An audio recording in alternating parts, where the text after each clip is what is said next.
Эми арабтар мечиттерде эмне көрбөйсүздөр? Анткени 99% туристтер келип, даже арабтарды көрбөй кетет. Анткени Дубайда арабтар өздөрү почти жүрбөйт. Анткени алардын үйлөрү чет жактарда. Мисалы мен сизге айтып атпаймынбы, сизге 2 саатта келдим депчи.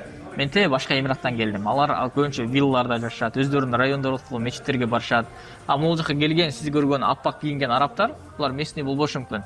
Саудиядан, Катардан, Куейттен келиши мүмкүн. Жөн эле сапарда жүрүп, путешествие кылып, эс алып жүрүп эле мечитке келип намаз окушу мүмкүн. Ошондуктан эми аларда мындай да фитнада жерге анча-мынча мен тааныштарым деле бар да, такыба жакшы, прям күчтүү арабтар. Алымдарчы. Алар келбейт Дубай Маринага, мисалы биз азыркы турган жакка басып да келбейт. Хотя ал местный локал араб.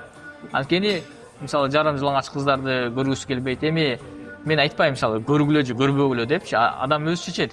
Бирок алардын чечими боюнча көпчүлүгү ушундай бул жактарга келе беришпейт. Андан көрө Лондонго же болбосо Индонезия, башка жактарга кетип эс алышат. Дин боюнча такыба эмес маселелерди көрдүңүз, көбүнчө эле Индус, Пакистан, Бангладештер намаз окуп жүрүшөт. Анткени булардын саны аз да. Булардын саны арабтарга караганда көбүрөөк болуп атпайбы мисалычы. Ошондуктан мечиттен сиз арабтарды почти жолуктурбай элесиз.